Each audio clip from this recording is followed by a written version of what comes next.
Salut, c'est Joséphine Toukam, comptable formatrice, fiscaliste et experte dans les logiciels CH et plus. Aujourd'hui, je vais vous montrer comment paramétrer les codes de risque dans le logiciel Sage sans gestion commerciale I7. Qu'est-ce qu'un code de risque? Un code de risque est un paramétrage fait par l'entreprise dans le but de contrôler régulièrement les créances clients.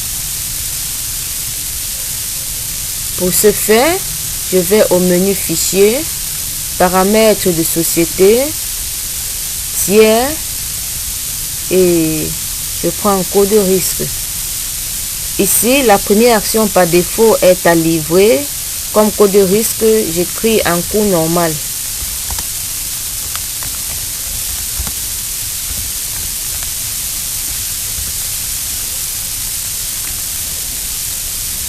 Montant compris entre 0 à 500 000 par exemple.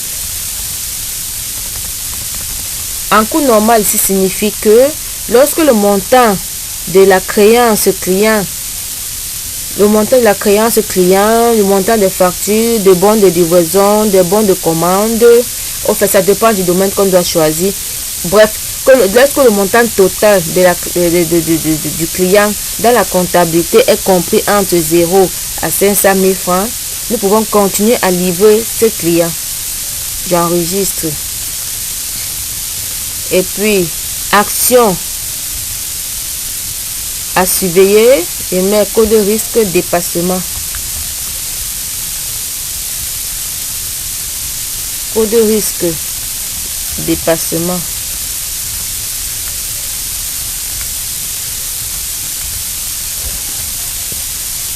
Montant compris entre 500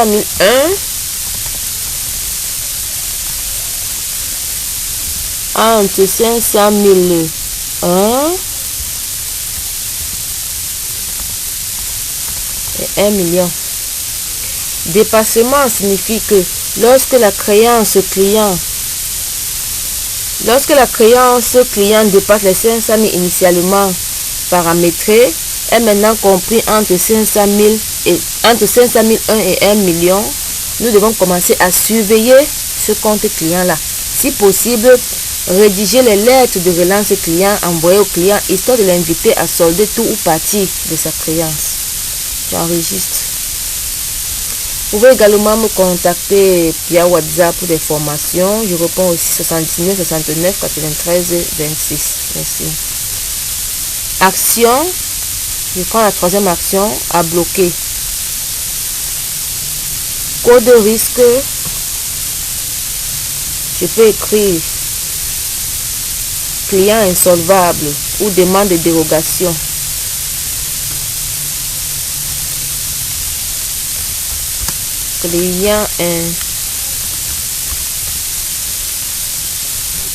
Créance insolvable. Je peux écrire plutôt créance insolvable. Oui, c'est mieux que créance irrécouvrable, autant pour moi. On écrit créance insolvable.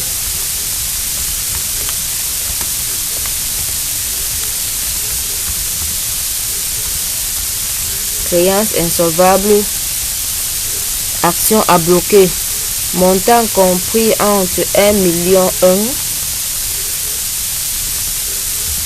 au plus grand montant. J'aligne le 9. Enregistrer.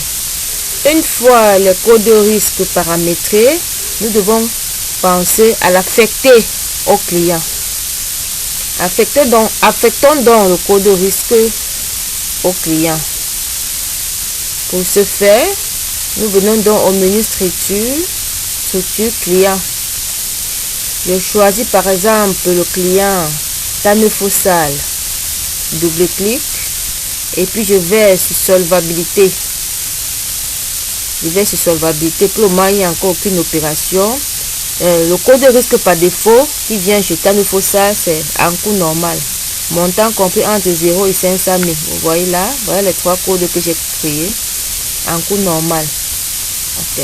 Et puis je clique sur OK. Et ensuite, j'ai défini le domaine de facturation. Pour ce faire, je vais au menu Fichier,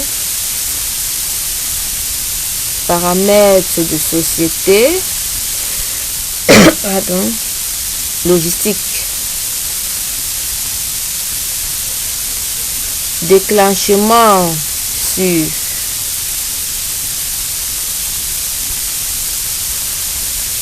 paramètres de logistique. Et là, j'ai gestion de stock et puis je prends gestion de livraison.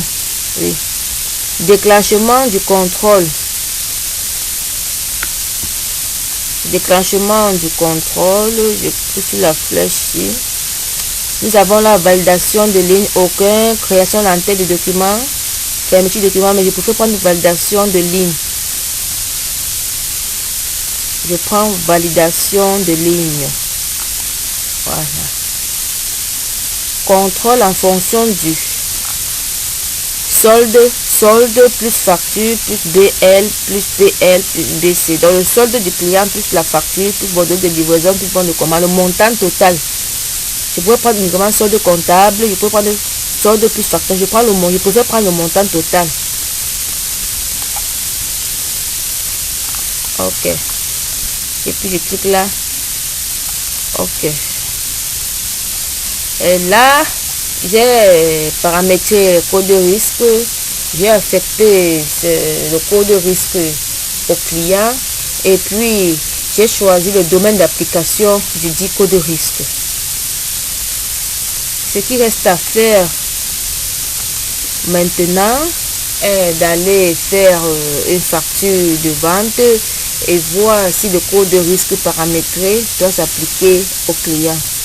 Et je rappelle encore ici que les codes de risque sont des messages d'alerte, des paramétrages faits initialement dans le logiciel à la demande de l'employeur dans le but de contrôler les créances clients, le montant total des créances clients qui affiche dans la comptabilité. Je vais ici à traitement, document de vente. Je choisis une facture rapidement.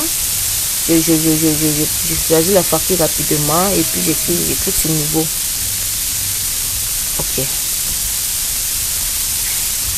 J'ai affecté le code de risque tout à l'heure au client Tanefosal. Tanefosal, référence. Bon, référence. C'est facture, bon, je clique sur valider directement puisque c'est le code de risque qui est important ici. Valider. Tape une lettre, entrée. Je prends par exemple Cadena Vachette. Cadena Vachette là, prix unitaire 400 000, quantité 1, montant total 400 000. Pardon. Tout à l'heure, le code de risque affecté au client Tanefosal était de 0 à 500 000 francs. Le logiciel a autorisé la facturation à 400 000 francs parce que les 400 000 francs n'atteignent pas encore les 500 000 francs du code de risque qui a été affecté. J'essaie donc un peu de facturer le deuxième article qui est l'ampoule. Entrée. Ampoule. Vous voyez le message qui affiche, le voici. Le risque financier du client Tanefo n'autorise pas la livraison. Justement parce que ce message affiche ici, parce que l'ampoule, le prix d'achat, okay, j'ai juste mis un montant arbitraire juste pour essayer le coût de risque, quoi. Puisque ici le coût d'achat, le prix de vente de l'ampoule ici est à 1 200 000 francs, quantité 1, total c'est 1 200 000 francs. Maintenant, si le total fait 1 200 000 francs, 1 200 000 francs plus 400 000 francs vont faire 1 600 000 francs, et lesquels sont supérieurs au coût de risque de 500 000 francs initialement paramétré. Donc, on ne peut pas livrer cette ampoule au client Tanefo. Donc, on ne peut pas livrer une facture d'un montant total égal à 1 600 000 francs au client Tanefo parce que l'on a initialement paramétré son coût de risque pour contrôler sa créance. Je clique sur OK. Une fois ce message affiche comme ça là, la comptable, c'est un message d'alerte pour moi. Ça va me pousser à entrer en contact avec le client Tanefo, à entrer en contact avec le client Tanefo pour déjà lui faire part de sa créance. Merci. Bon, ensuite, bon, je valide cette partie-ci. OK. Et puis, je reviens à structure, client, j'écris Tanefo salle, je vais à solvabilité. Voici la solvabilité du client Tanefo. Portefeuille facture, portefeuille BL et FA 400 000 francs, dépassement 400 000 francs, risque réel 400 000 francs. Signifie que pour le moment, le client Tanefo nous doit 400 000 francs, nous doit 400 000 francs. Et maintenant, si je viens par exemple sur code de risque, ça c'est la première, le premier c'est du code de risque. Si je viens par exemple sur code de risque, je change le code de risque, je mets par exemple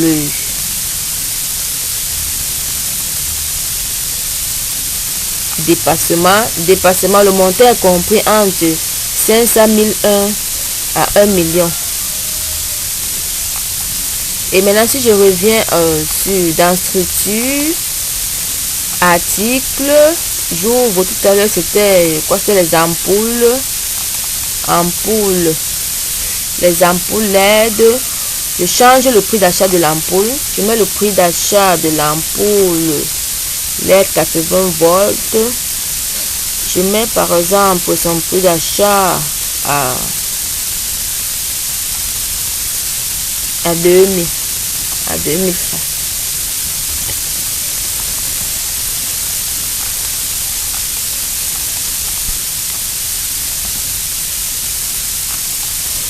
Et son prix de vente en appliquant le coefficient revient à 2400 francs.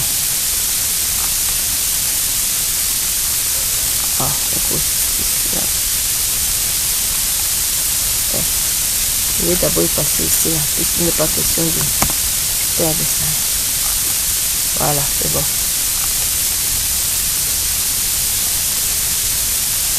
1,2, VIP 1,2, 1200 comment?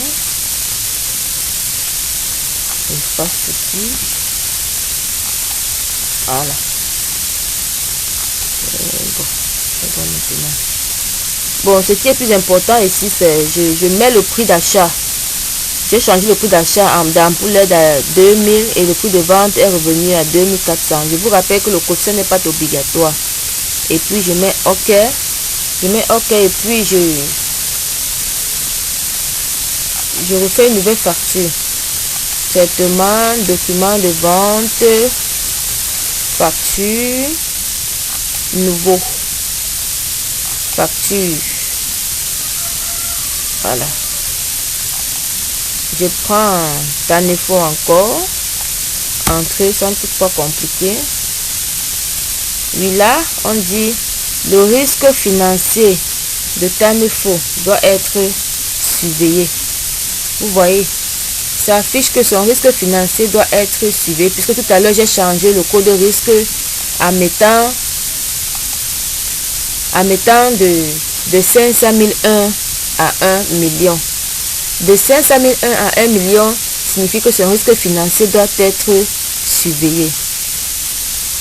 Voyant ce message d'alerte, moi la comptable, je dois entrer en contact avec mon partenaire client Tanefo, histoire de lui faire part de la créance client. Je mets une lettre, je tabule, je choisis l'ampoule LED, je mets OK. Vous voyez, l'ampoule LED a été facturée bien que le message est affiché. Voilà 2400. Bon, en quantité, je peux prendre, si je prends par exemple en quantité 1000, quantité 1000, entrée. Ici, stock disponible, 996. Bon, mais ils sont supérieurs en quantité. Si je mets, par exemple, 900.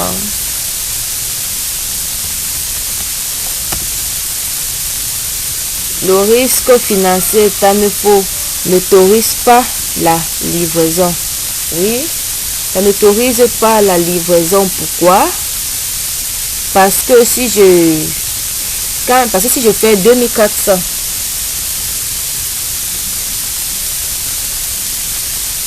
parce que si je fais 2400 fois 900, ça me donne déjà 2 160 000. Maintenant, plus les 400 000 de créances qui ne sont pas encore soldées, ça fait 2 160 000 plus 400 000. Ça fait 2 560 000, largement supérieur à 1 million. Vous voyez un peu, c'est ça qui empêche la livraison des marchandises aux clients d'Amefo. Bon, je crois que là on va s'arrêter. C'était juste une manière de vous montrer comment mieux contrôler les créances clients. Merci.